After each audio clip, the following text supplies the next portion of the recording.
ಎಲ್ಲರಿಗೂ ಮುಂಜಾನೆ ಇಂದಿನ ಪ್ರಾರ್ಥನಾ ಸಭೆಗೆ ತಮ್ಮೆಲ್ಲರಿಗೂ ಸ್ವಾಗತ. ಮೊದಲನೆಯದಾಗಿ ಪ್ರತಿಜ್ಞೆಯೊಂದಿಗೆ ಬರುತ್ತಿದ್ದಾನೆ ನಂದು. ಭಾರತ ನಮ್ಮ ದೇಶ, ಭಾರತೀಯರಾದ ನಾವೆಲ್ಲರೂ ಸಹೋದರ ಸಹೋದರಿಯರು.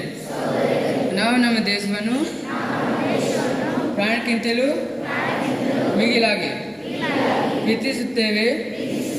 ಇದರ ಸಂಪತ್ತು ಹಾಗೂ ವಿವಿಧ ಸಂಸ್ಕೃತಿಗಳ ಬಗೆಗೆ ಹೆಮ್ಮೆ ಕಾಣುತ್ತೇವೆ.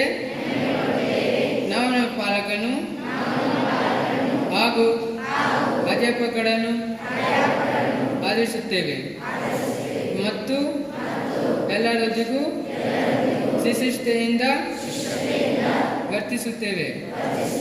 ನಾವು ನಮ್ಮ ದೇಶ ಹಾಗೂ ಜನತೆಯ ಒಳಿಗಾಗಿ ನಮ್ಮ ಸುಖವನ್ನೇ ಕಡೆಗಣಿಸಿ ಆತ್ಮಭಾವದಿಂದ ದುಡಿಯುವುದಾಗಿ ಪ್ರತಿಜ್ಞೆ ಮಾಡುತ್ತೇವೆ. ಅವರ ಕಲ್ಯಾಣಗಳ ಹಾಗೂ ಸಮೃದ್ಧಿಯಲ್ಲಿ ನಮ್ಮ ಸುಖವು ಅಡಕವಾಗಿದೆ. ಜೈ ಹಿಂದ್. ಈಗ ಹಿಂದಿನ ಸುಭಾಷಿತದೊಂದಿಗೆ ಬರುತ್ತಿದ್ದಾನೆ ರಿಯಾನ್.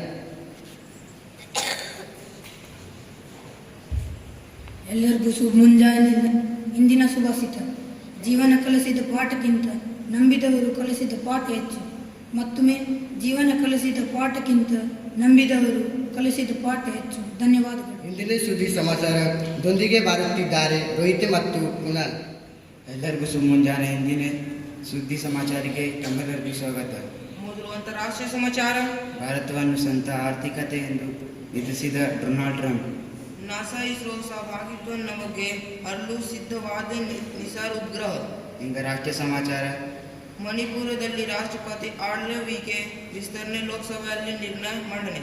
ಜಮ್ಮು ಕಾಶ್ಮೀರದಲ್ಲಿ ಪೂಂಚ್ ಜಿಲ್ಲೆಯಲ್ಲಿ 2 ಉಗ್ರ ಹತ್ಯೆ. ಈಗ ರಾಜ್ಯ ಸಮಾಚಾರ.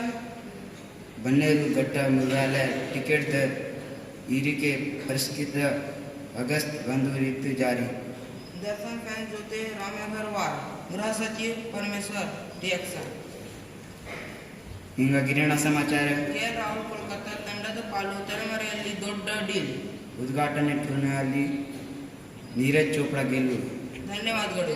ಶುಭ ಮುಂಜಾನೆ ಇಂದಿನ ವಿಶೇಷಾಂಕದಲ್ಲಿ ಪ್ರಸ್ತುತವಿದೆ ಸ್ನೇಹಿತರ ದಿನದ ಮಹತ್ವದ ಬಗ್ಗೆ. ಈ ಜಗತ್ತಿನಲ್ಲಿ ಎಲ್ಲ ಸಂಬಂಧಗಳಿಗಿಂತಲೂ ಶ್ರೇಷ್ಠವಾದ ಎಂದರೆ ಸ್ನೇಹ. ಈ ಪವಿತ್ರ ಬಂಧಕ್ಕೆ ಜಾತಿ ಧರ್ಮ ಮತ್ತು ಯಾವುದು ಬೇಕಾಗಿಲ್ಲ.